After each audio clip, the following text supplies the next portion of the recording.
Hello, good evening. Thank you all so much for being here. What a wonderfully full room. I'm Lyda Dubin. I'm the executive director here at the Center for Fiction. How many of you are joining us for the first time tonight? Show of hands. Wonderful, great. Welcome. The Center for Fiction is a 200-year-old cultural nonprofit, and our mission is to encourage people to read and value fiction and to support and celebrate its creation and enjoyment. So we do that through public events like this one, reading groups, writing workshops, all vibrant, accessible, and inclusive programs that welcome a wide community to experience the joy of story. So we also do this work through Kids Read, offering immersive reading experiences for children. We support early career writers with a first novel prize and an emerging writers fellowship. So come to our website, sign up for our mailing list, follow us on social, and to support our work, creating a home for readers and writers, please consider becoming a member so you're tuned into all our activities and come back and see us soon. Speaking of coming back, come back as soon as this Thursday. We'll be welcoming Joseph Earl Thomas to launch his debut novel, God Bless You, Otis Spunkmeyer, with Tyreek White, who is the recipient of the Center for Fiction's First Novel Prize just this last year. So, some important logistics for tonight. After the talk, we'll have an audience Q&A. So if you are here in the room, raise your hand and one of our wonderful interns will bring you a mic. So please do use the mic though so that the guests on the live stream can hear you. And for those of you joining us on the live stream, add your questions to the chat and we'll read from those before we break for the signing line. Rachel was kind enough to pre-sign books, and so we'll be doing a personalization line after the event. And I think that's all my logistics. So just wonderfully welcome here, celebrating Rachel Cusk's brand new novel, Parade. It officially launches tomorrow, so especially exciting to be here with this preview event and to introduce the authors. It is my pleasure to welcome Mitzi Angel, president and publisher of Farrar, Straus & Giroux. In addition to being Rachel Cusk's editor, Mitzi is a longtime friend of the Center for Fiction and a dedicated advocate on behalf of writers in the power of fiction. Come on up, Mitzi.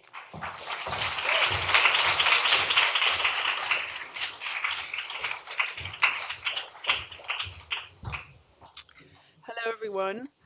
I'm Mitzi Angel. Thank you for being here with us tonight to celebrate the publication of Rachel Cusk's new book, Parade, which will be officially published tomorrow. This is the launch event for the book in the US. And of course, the launch is sold out. I'd like to thank the Center for Fiction for all the important work they do and for hosting us today. I would also like to salute and thank Daniel Mendelsohn for being Rachel's interlocutor in the discussion that will follow. You may know Daniel Mendelsohn as the longtime contributor to The New Yorker and the New York Review of Books, where he is editor-at-large. He has been a columnist for Harper's and the New York Times Book Review. He is also an award-winning memoirist, essayist, and translator. His books include An Odyssey, A Father, a Son, and an Epic, and The Lost, A Search for 6 of 6 Million, which won the National Book Critics Circle Award and the National Jewish Book Award, among many other honors. His upcoming translation of Homer's Odyssey will be published next spring by the University of Chicago Press. Earlier this year, Daniel conducted a 4-part online seminar on Rachel Cusk's outline and second place for the New York Review seminar series, and I think some of you may be here.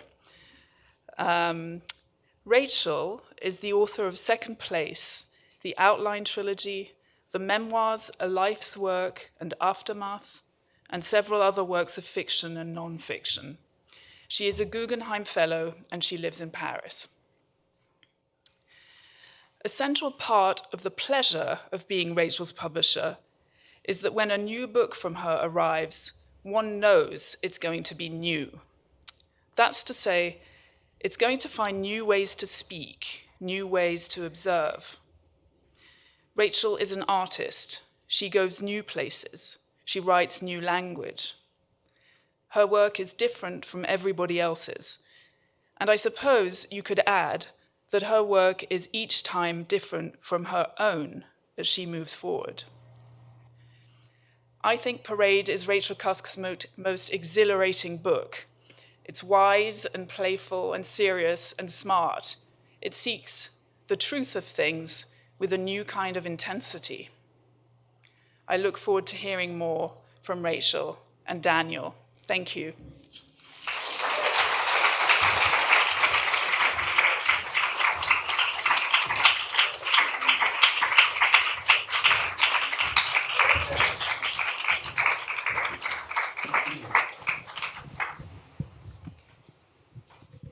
Good evening, everybody. We were talking upstairs about how we're going to do this, and because very few of you have had a chance to actually read the book, what I'm going to start by doing is describing it briefly so that our conversation with each other will have a kind of traction for you.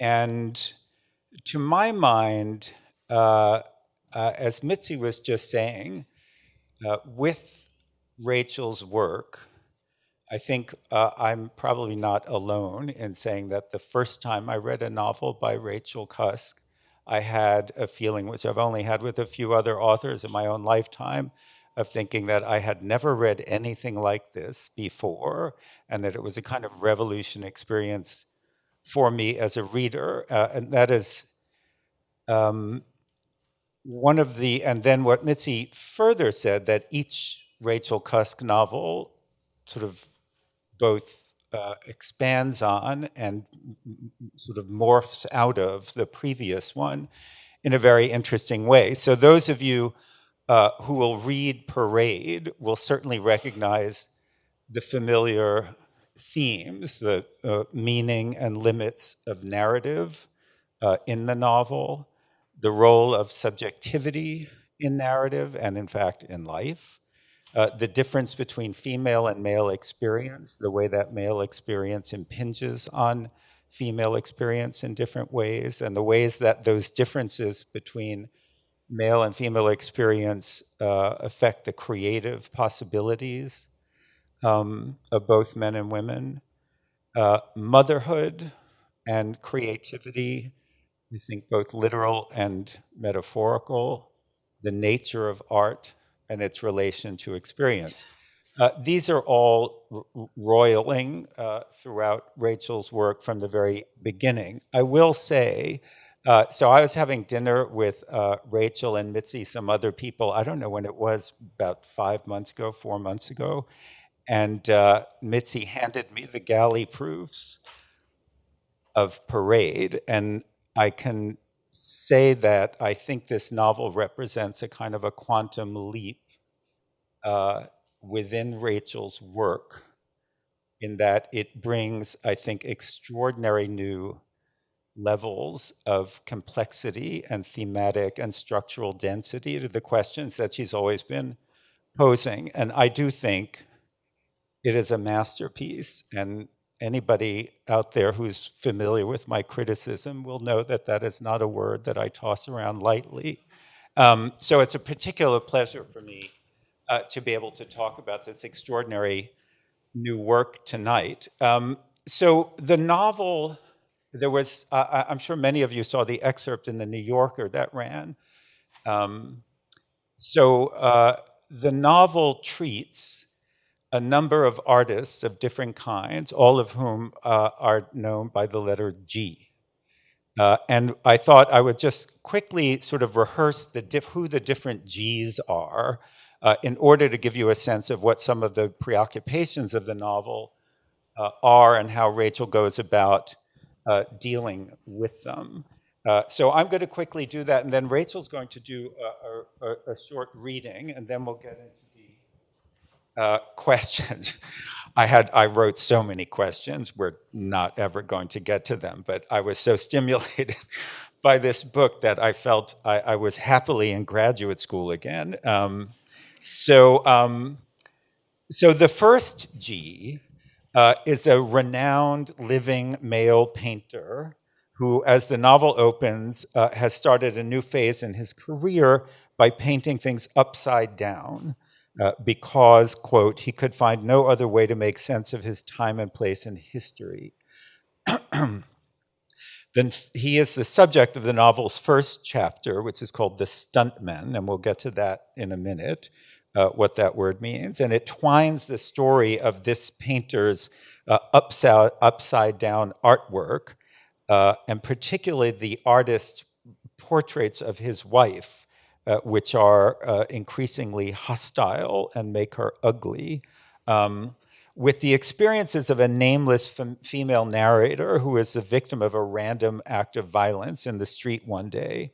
And I will say that violence and acts of sort of eruptions of violence are a leitmotif of all four sections of the novel, these sort of explosions of ostensibly inexplicable violence. And what is of interest here is that the narrator, who describes being hit over the head in the middle of the street by a woman, um, talks about this woman who has hit her, notices that the woman has looked back at the havoc that she has caused, and describes her as if she were an artist looking at her artwork. So that will signal an interesting theme, which has to do, and I'm very curious about the connection of creativity to violence and art to violence, which is a preoccupation of the novel. The second G is a world-famous female artist, now dead, who feels to me like a composition of Louise Bourgeois, Beverly Pepper, and Sheila Hicks, fragments of whose biography you get in part 2, which is called The Midwife, and we'll go into why it's called The Midwife later. Her work is the subject of an international conference, which is canceled because of another act of violence, which is that a male museum goer jumps to his death on the day that the conference is supposed to take place. And the implications and the meaning of this act of violence are discussed by a group of art world people at a fancy restaurant on what seemed to me has to be Gay Pride Day in a unnamed city that seems to be Berlin. And that's part 3. They're cleaning up from Gay Pride Day while these fancy art world people are discussing this terrible thing that has happened. There is a third G who's a black male artist who the unnamed female narrative is preoccupied with a painting that he's done of a huge cathedral, but it's a very small scale painting. And this provokes ruminations on perspective, which is another preoccupation of the novel, narrative and artistic and visual perspectives, and marginality. There's a late 19th century female painter, also called G, who has died in childbirth, and she paints a portrait of her husband when he's asleep, which is meant to be a response to a long tradition of male painters painting their female lovers, and also paints nude self-portraits of herself when she's heavily pregnant with the child whose birth will result in her death. And this is another way in which violence and death are connected to artistic productivity in the novel. And then there's the novel ends with a fascinating figure as a man, a widely admired maker of innovative, narratively groundbreaking films, whose insistence on trying to erase his own subjectivity from the process of creation includes working under a pseudonym that is so dense that his own mother does not know that he is this famous filmmaker. And his story in the final of the novel's 4 chapters is woven together, and this totally blew me away for all kinds of reasons, some of them personal and some of them aesthetic. His story is interwoven with a kind of choral first-person plural narrative about the children of a woman who has died, sort of processing their relationship with and their grief for their mother. So that's a highly inadequate sort of glimpse into the workings of this amazing novel. And I just thought that might be useful for you because I have a bunch of questions, as I said, and that will give you sort of some sense already of the density and the provocativeness of what is going on in this really amazing novel. But I know Rachel wants to read something now, and then we'll go to our conversation. Well, I was going to read from the. Hello, everybody. Thank you for coming. Is this working? I was going to read from the beginning. I guess I could read from the beginning of the last section.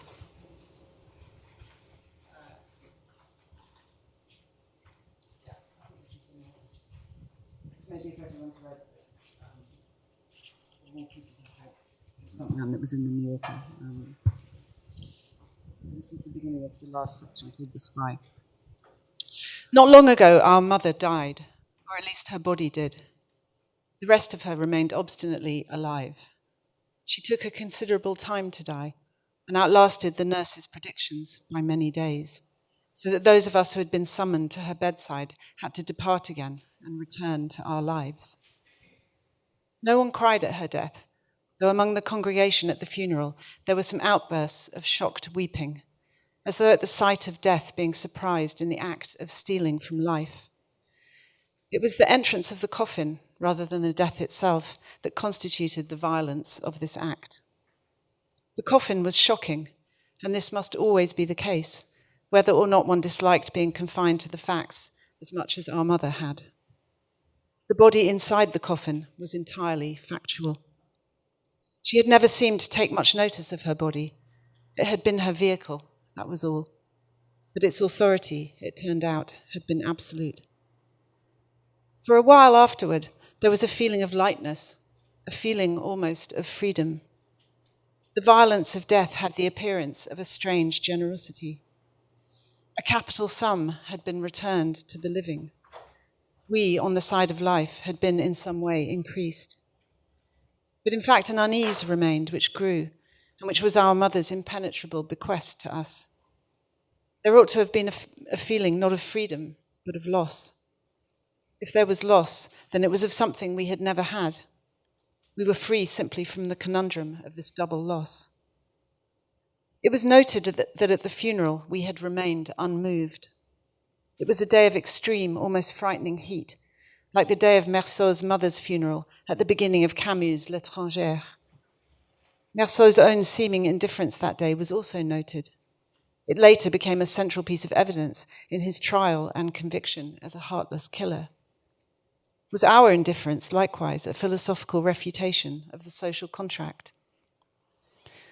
Months later, at dawn on the 9th floor of a hotel in a northern city, standing before a view of astonishing ugliness, it became evident that our mother was accompanying us in a way she had not when she was alive.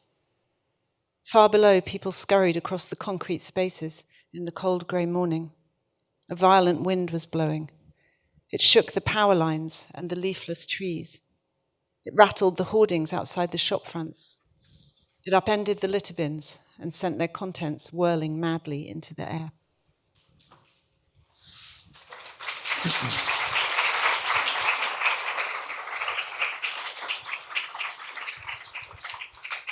So I want to sort of jump into the deep end of the pool. So in much of chapter 1, which starts out with the description of this artist who starts painting things upside down, is about actually more and more about the tensions between G and his wife, who is his subject in every sense of that word, perhaps. And there's a point at which you write that the wife, on when the first time she sees one of the new upside down works, you say she feels as if she's been hit. And then she muses that, and now I'm quoting, the feeling of everything seeming right, yet being fundamentally wrong, was one she powerfully recognized. It was her condition, the condition of her sex. And I just wanted to know if you wanted to share with the audience more about how that perception, that the upside downness of the artist's world represents the condition of his wife and women more generally, functions in the new book, and how that sort of courses in the new book, and as opposed perhaps to ways that you've treated the same theme in earlier novels. So I guess unlike other things that I've written, where I've been very, I've had to be very certain of the terrain before I could set foot in it, and I guess because I was trying to do stuff with kind of the form that I had to actually understand how it worked completely thoroughly before I could do it, and in this case, that was not quite so, because it felt like a response to some kind of change in foundation, I guess, to the sort of cultural foundation being kind of questioned in all sorts of ways in this moment. And so I suppose where I wanted to start was with a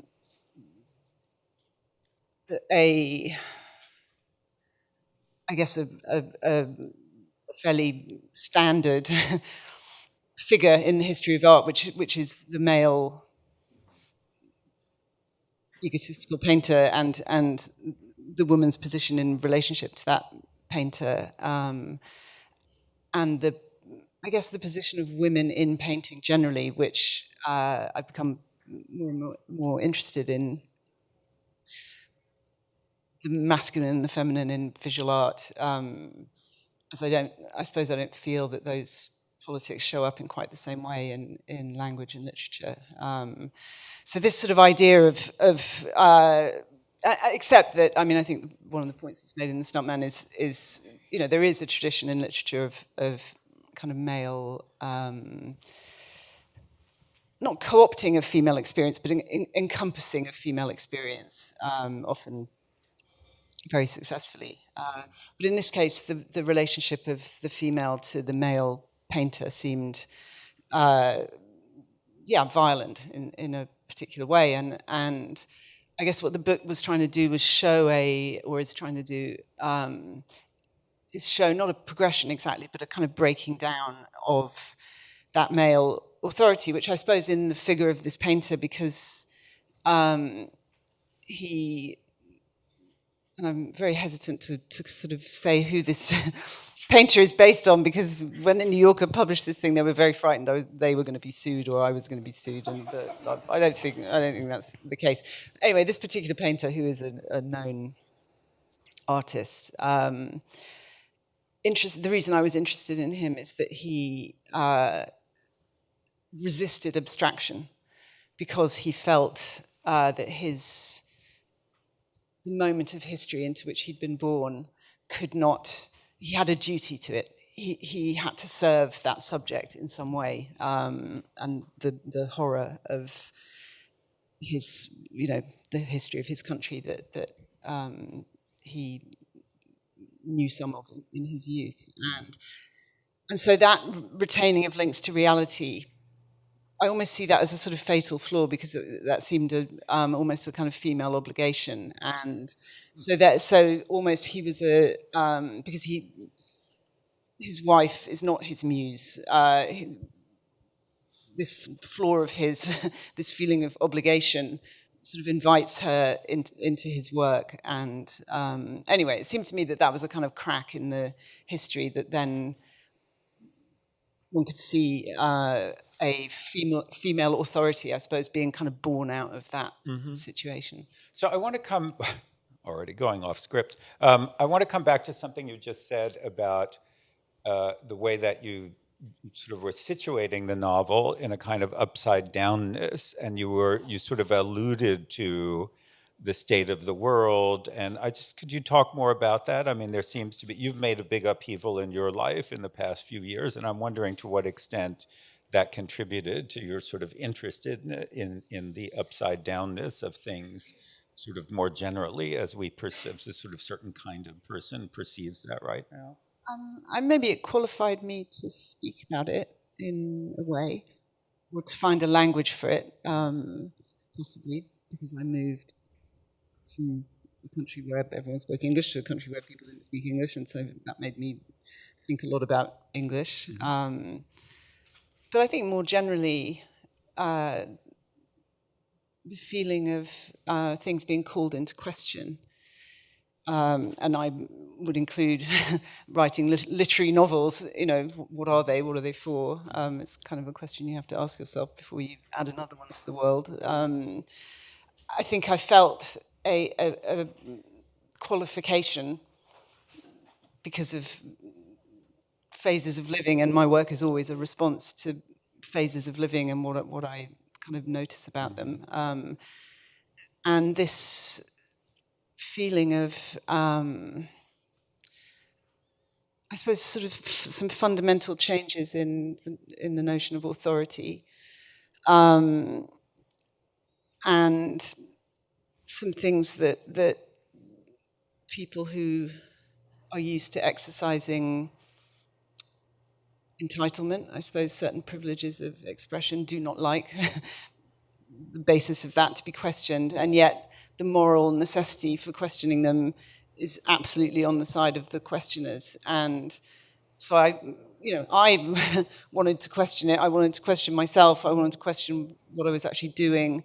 And yeah, the whole book sort of came out of that. Yeah, well, I mean, because with respect to what you just said about questioning what you're doing, I mean, the novel also seems to me to be filled with sort of references to your own sort of well-known uh, uh, struggles with certain kinds of form, with certain kinds of questions that pose themselves to writers. So apropos of what you were just saying, my next question was actually the there's in the part about G, the upside down painter, you say, and now I think I know who you're talking about, and now it makes sense. But I have to say that No, I didn't need to worry. I mean, that I wasn't that going to be sued. no, no, but I mean, there's an extraordinary quality of this novel, which people will recognize from other of your novels, which is, and I, as a writer myself, I'm always in admiration of the way that you give the proceedings a kind of parabolic quality, like they feel like parables, because there's a certain kind of detail that you never give. You'll talk about a city and there will be a sort of hint. So like when they're having dinner in the fancy restaurant after the gay pride parade, and one of the characters says, well, we grew up in the East. And then you think, oh, this is Berlin. They're talking about Berlin. But one could just say it was a restaurant in Berlin, but you don't do that. And part of for me, I must say the sort of critical I mean, speaking as a critic, as a reader of this, is sort of the way that you give the proceedings a kind of a larger, even larger sense of importance, because you don't anchor it to certain kinds of particulars. So you're in a kind of a fable. But anyway, in discussing this choice that the painter has made, you refer to what he felt as an impasse, caught as he had felt himself to be between the anecdotal nature of representation and the disengagement of abstraction, right? So you just mentioned this. But this also seems to me to be a kind of an impasse or a struggle that you've been working through in your own work. And I just thought maybe you wanted to talk about that, because there is, I think you have, I guess another way of saying this is I think you have found a very beautiful way to find a place between the problems of anecdotal representation and the kind of aridity of abstraction. And I just thought maybe you want to talk about how you've come to that, which I think your readers will recognize, but also I think this novel takes it into entirely new places. I mean, I think there's a phase in which naming and information have a kind of power. Knowledge has a power, and that I suppose I believed for a long time that by naming things, you could very effectively, as long as you understood that you didn't have to re-describe them, that you could name something, and the whole point of doing that was that the other person would know what Berlin was, for instance, and you wouldn't have to pretend none of us had ever been there before or known about it. And I guess increasingly I feel that I want to let go, and I want anyone reading my book to let go as well, and let go of reference points, and sort of let go of knowledge in some way. And it seems to me that part of the upheaval that I'm trying to kind of get at in the book is that is a it's not a loss of reference points, it's a loss of importance of those reference points that have become fake in some way. And, you know, so many writers and artists are in reaction, various stages of reaction against fakeness. And but that seemed to me a very big source of fakeness, and also of a kind of, I guess, information as a kind of complicity that yeah, I felt very much that I want to move away from. Well, because it's interesting to me because it also seems that it makes things more difficult. You know, you can't be lazy if you're doing this kind of writing because, you know, if I say, oh, we were having dinner in an artsy cafe in Berlin, then the reader is instantly going to have a very dense series of sort of prefabricated notions about that. And you make it harder for yourself as a writer, it seems to me, not to be able to invoke these kinds of, you know, what are those things? I can never remember the name of this, that when you're rock climbing and you stick those things into the face of the rock so you have a purchase on it, you know, into the I face. can't remember the word I for don't, that either. there's a wonderful word for this, and don't Well, it's a Google it foothold, now. isn't it? Don't It's a Google it. foothold. But you don't give the reader that, but you also don't give yourself that. So I think it sort of concentrates. One of the remarkable qualities of Rachel Cusk writing is that it seems, I don't know how to describe this, and believe me, I've spent a long time trying. It seems both transparent and dense at the same time. I think that's maybe the way I want to describe it, that you feel there are the sort of language is extremely limpid, and yet you feel that there are this sort of great tensile things going on. And so I'm always very struck by that when I'm reading. I want to talk about painting and photography in this novel.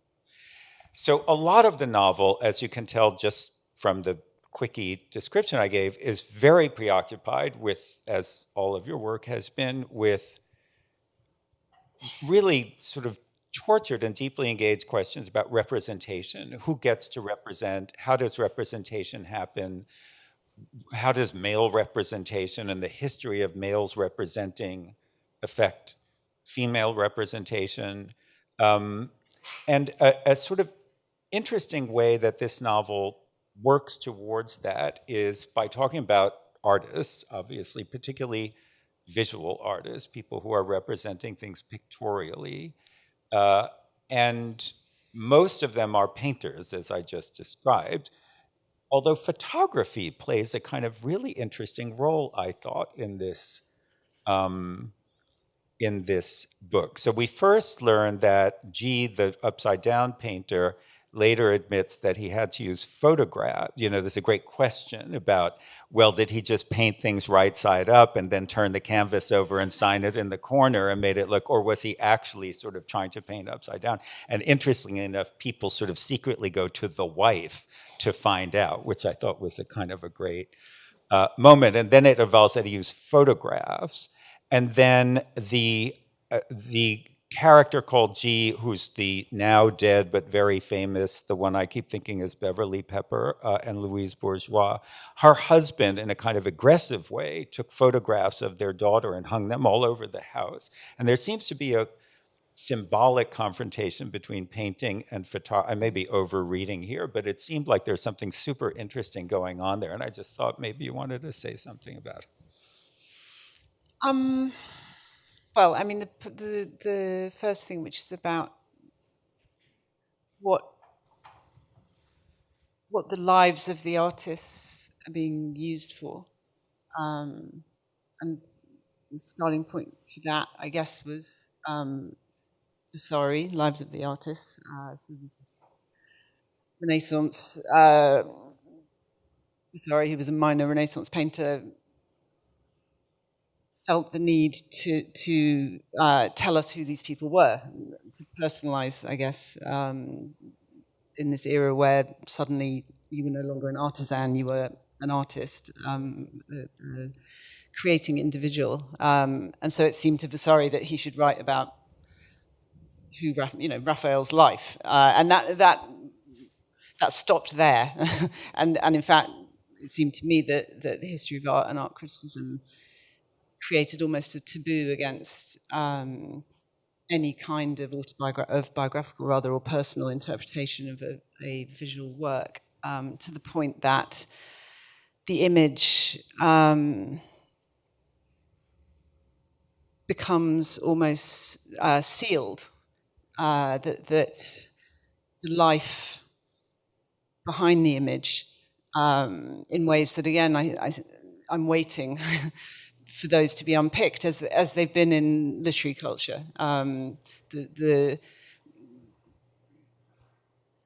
The sort of misdeeds or otherwise of the creator. The visual artwork has been remarkably spared, I guess, that type of question. It wasn't that I particularly wanted to open up that kind of questioning. It was more that I felt that these lives that had culminated in the image rather than in the text had some different substance to them, that you begin from a different place, and that actually if the image could be almost a threshold back into the life, in a much more I suppose a non-narrative way, that it revealed some very different forms for living that I felt responded to a kind of much more fragmented concept of experience, which is kind of what I was after in this book. So that was that, and then the relationship to photography. I guess very, very unconsciously, I've probably revealed that I think there's something evil in photography, and because I've used photography very much as a reference point and a rival, probably, in prose writing.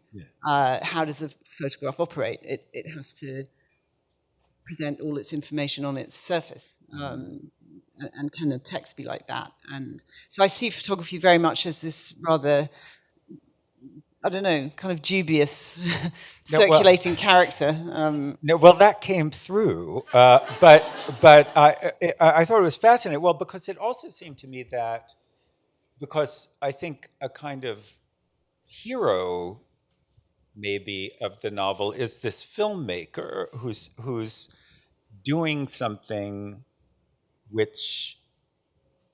or is trying to create a project which is sympathetic to a thing that you have been doing, which is to sort of question the role and the nature of the creator's subjectivity in creating the work.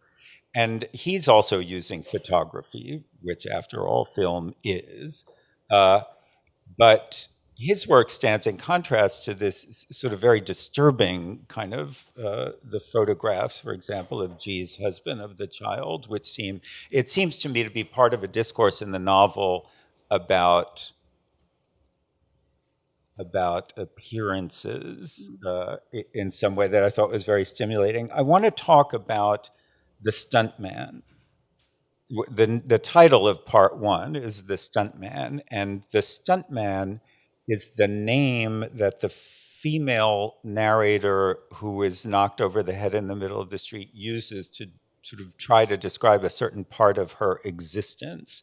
Can you just talk about, I thought it was one of the most electrifying things about the novel. I mean, there's a very concise passage in which I could just read it out, but I'll try and describe it instead. So I guess the idea was that an experience of violence, which in this case is violence inflicted by a woman on another woman, reveals one way or another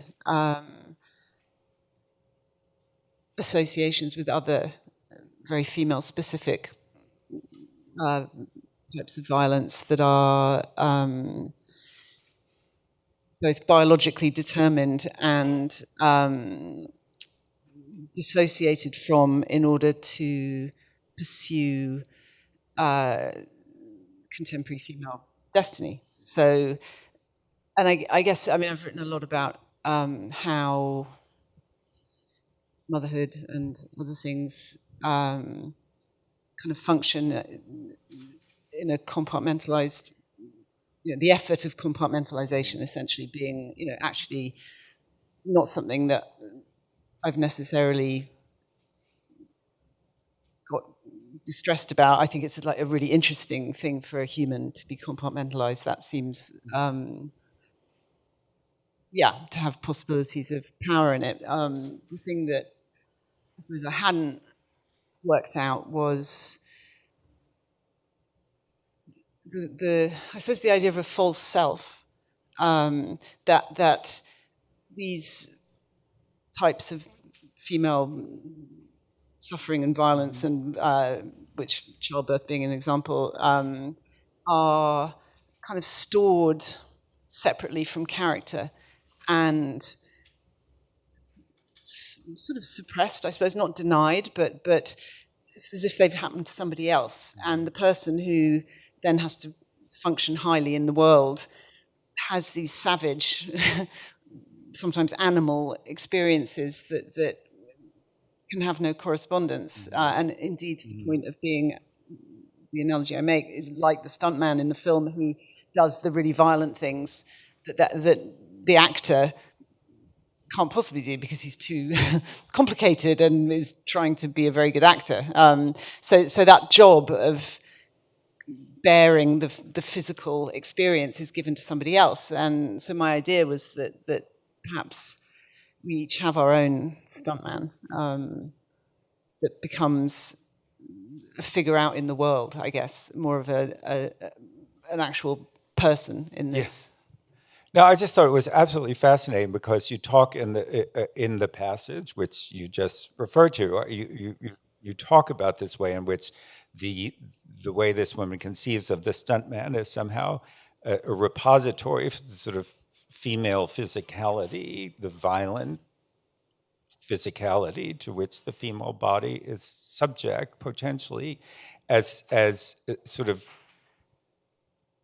carrying that so the narrative of the life can go on. And there's something about the attack that externalizes that sort of figure and makes it real. I want to talk, there's a lot about motherhood and women's bodies. And there's a super interesting passage when we're getting the biography of G, the famous woman artist, the Louise Bourgeois person. And she talks about shame. I thought there's a lot in this novel that's fascinating to be about shame. I have a brother who's a filmmaker, and years ago he said something to me which has lodged in my mind ever since. He said, shame for an artist is the most productive emotion. And so I was sort of very arrested by the way that her biography emerges. And I just wanted to know if you wanted to talk about the role of shame, which is intrinsic in her, in the biography that you create for her. It's a deep part of her experience and what she ends up producing. So I guess the origin of that, for me, relationship of shame and creativity is Pullarigo said this fantastic line, which is shame always accompanies the creation of a work of art. And I've sort of had that stored away for years and years and years, and sort of thought about it a lot and felt comforted by it, I guess, but only in a almost a kind of personal way. It felt like a comforting thing to think about at your desk as you feel whatever strange things you feel about what it is you're doing. And actually, I realized writing this book that she meant something completely different, that she meant that, a work of art is a product of your body. And as small children, we are made to feel instinctively, we feel proud of the products of our body, and then we're told that products of our body are disgusting and that we should feel ashamed of them. And another of my theories, which is that an artist is a person who basically manages not entirely to leave childhood, and so continues having these products of their body, but even if they feel ashamed of it, but they still produce these things and show them to people. And look what I made. Yeah, basically. So that's the idea. And then another, I suppose, a kind of final point that kind of made sense of shame to me was reading Annie Ernaux. And I think I'm not so sure that it was her writing directly about shame. It was kind of my realization that her whole oeuvre came from her realizing that shame was what she needed to pay attention to, and that if she went back and looked at her life and found all the times when she had felt ashamed, that she would find underneath that pile of shame was a truth, and something vital to her, and some, I suppose, lost or degraded part of her own experience. And I mean, I hold her work in the highest esteem, while still seeing, I mean, I live in France, and she won the Nobel Prize last year, I think, the year before. And it really was amazing how even her winning the Nobel Prize did not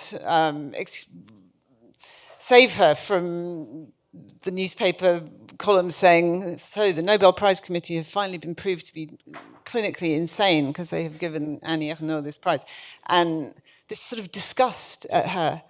So it's still her power.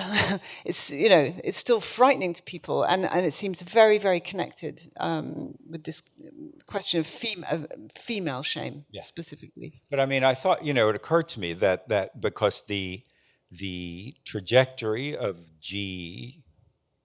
her career is precisely about her doing the thing that you just described, Annie Ernaux doing, right? Which is finding that the locus of where the real creativity and the productivity and truth, actually, which is another great subject of the novel, artistic truth, actually comes out of that. I see we're already at 8 o'clock, and we're about halfway through my questions. We're going to go to your questions soon, but when my dissertation is finally published, you can read it. I have one more point to add about the shame idea, because I think what I'm trying to say in this book is that, this book is a lot about how a female art could be given rise to, where it might come from, as an actual evolution. And I guess my first idea is that it might come from a woman like punching someone in the street, which is not something women generally do. That it might come from basically women being prepared to be violent and going, what is what is an artwork? In the end, it's something that you make a mark on, and that this act of violence seemed a very sort of primitive beginning to that idea, and at the same time, well, I think I probably don't say this in the book, but it's definitely something that I think that part of this, these sort of shifting plates underneath us, which is, I guess, another of the reasons why I don't say Berlin, is because I am trying to listen to something underneath words like that. But part of what I feel is that male shame is over, gone, or needs to be gone, and that switch. I don't know what the male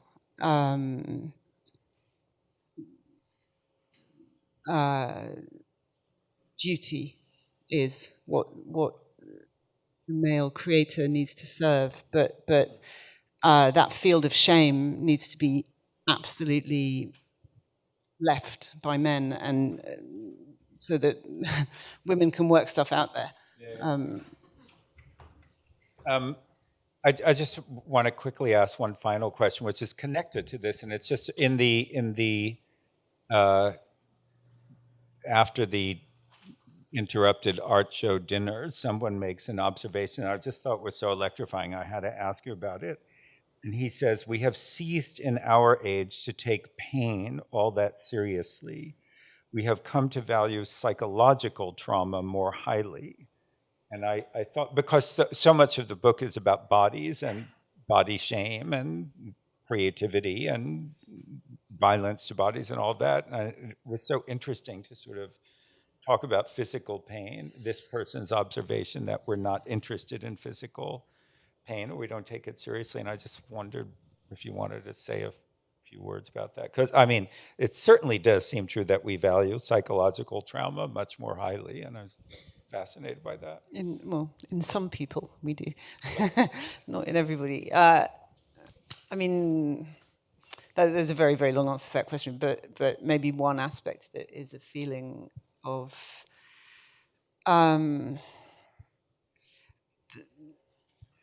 not fear exactly, but wondering whether we're ready for the possibility of having to fight for what we believe in, and I guess it. I mean, I don't know. I don't think I have that completely worked out. I think it is true. I mean, in the instance that it's mentioned there, it's very much to do with realizing at a certain point the mortality is actually the end, and when something is wrong, you realize that very clearly. And I guess I was sort of beginning to extrapolate from that in a way that I might do, and probably will do in the next thing that I write. That actually there's something about courage and about the body's pain in relationship to like evil and things that the attack that absolutely might be on ourselves as physical beings, rather than as psychological beings, that we've sort of forgotten about it, essentially. Well, some of us have. Yeah. Thank you. I do think we're supposed to go to audience questions, and I'm sure there are many. There's a microphone back there. So does anybody have a question, comment? Yeah.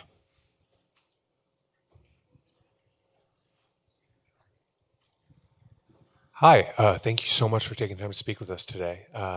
And a really quick question: during the process of writing, you have obviously vast knowledge as a writer, but when you're writing characters who come from a similarly deep field of knowledge of painting, is there ever a time when you're creating these characters, especially when you're writing out, that you feel like you needed to get more knowledge or stop writing and go back into the character study part, specifically from that?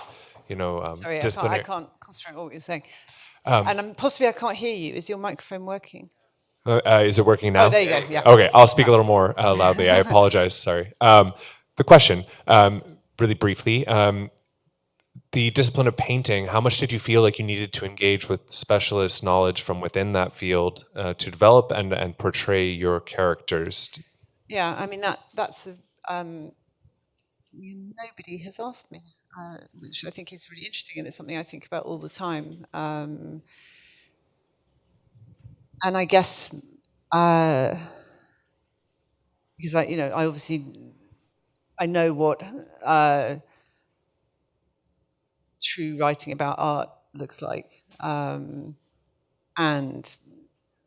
how very often artists themselves are extraordinary writers and extraordinary articulators of aesthetics. And that's very much not what I'm trying to do. And I'm sure that will be, I suppose, a point that will be sort of not enjoyed or disapproved of by someone who might expect a different kind of writing about art. What I'm really trying to use are the kind of common tools that any person standing in front of a visual image might deploy and sort of feel about the life behind that image. When you read a book, there's a much more natural process of attributing the text to the author and of imagining or feeling some intimacy with the author, feeling through this common currency of language, whether rightly or wrongly, and it's something that really annoys writers, that it's assumed that, but often the assumption is absolutely true, and the writer is saying no, it's not about me, and obviously it is, and we sort of all know that. So that's a funny old little etiquette system in writing, and yet in this world of the image where everyone stands in front of a Rothko, that doesn't explain itself, that possibly we don't even begin to understand, that maybe there's some curated information, but so there's a really good example of this that I went recently to an exhibition of Caspar David Friedrich, and had some very, very strange sensations going, because he's the sort of artist that you see kind of one of his works with that, but to see them all together was kind of disturbing, and then I read a little bit about his life, and grew up in this extremely kind of frozen northern landscape, and there's a story that on this frozen lake near his childhood home, that he and his brother were out, I don't know what they were doing, sort of walking on it or skating on it, and he fell through the ice, and his brother, in rescuing him, got him out and fell in and died. And so just from that piece of information, this work, the strangeness of this work began to kind of make sense to me. And so I guess, I really have done this as a sort of, I don't have that special knowledge. I've done it as a trying to piece together some forms of living, I suppose, and feeling behind these images that the biography sort of exists, I guess, to allow you to do that to an extent. But I don't think it's something that is particularly done in critical analysis of visual art. Thank you so much. Although, of course, you have the great advantage of being able to make up the artist and make up the work. So, but I haven't done that. I've just well, I've just not that's provided true. the names. That's true. That's And we have time for one more question. here's someone in front, second row. Hi, it's so wonderful to hear you speak in person, first of all. It's so wonderful to have you here, so thank you for speaking with us. I have a general process question. I'm just wondering, I know you wrote outline in 3 weeks, and I'm wondering if that is unusual, and like if, what the process was like for Parade. Do you tend to, write in spurts, or about your general practice? So I think I was having a conversation with a writer friend of mine who said, the thing about you, Rachel, is that when you finish a book, you throw away all of the tools you used to write the book, so that when you want to write another book, you have to go and get a completely new set of tools. I think that is true. I think that probably I make my life harder for myself in that way. But that also means the process is different, and is absolutely part of that kind of, I suppose, new ground that I'm always trying to get on, and so I never know like how I'm going to manage it or what it's going to be like. And for ages, how it worked was that I just had to have enormous quantities of time sort of working it out before I could actually write anything down. And this book has just been very strange in that I've had to write things, I've had to write it over and over and over again to get it right. So there's just no point editing it. I have to like throw it away, which in fact was like how I used to be when I was a really young writer. If something was wrong, I would just like throw it away and start again. And actually, weirdly, I think technology has sort of eroded that process a bit, in that editing on a screen is very tempting, and I avoided that before by kind of making everything up in my head first and then just writing it down all in one go, which is how I could write a book in 3 weeks, because I had written it already in my head, so the writing down was kind of simple. But this book, I went much more back to just seeing that I'd done it wrong and having to do it again. And honestly, in one of the sections, that I really, really did have to do it so many times. So yeah, it's different every time, basically. Well, I think that the proof is in the pudding, because it is a fantastically rich and complex in all the very best ways, and both a sort of a sibling of and not quite like anything that you've done before. And I know that everybody will be very happy to read it. I think there's a reception which we'll be eager to get to. So I'll thank everybody for coming, and thank you, Rachel. Thank you, Daniel.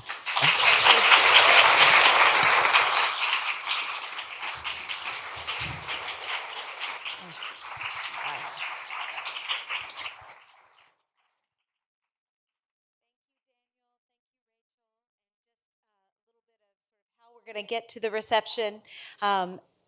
Drinks at the bar in the back, and then I know lots of you will want to speak with Rachel and get your book signed, so we'll do a signing line down the center aisle, and we'll get Rachel set up on the other side of the doors. Thank you for that beautiful and brilliant and complicated conversation. Thank you.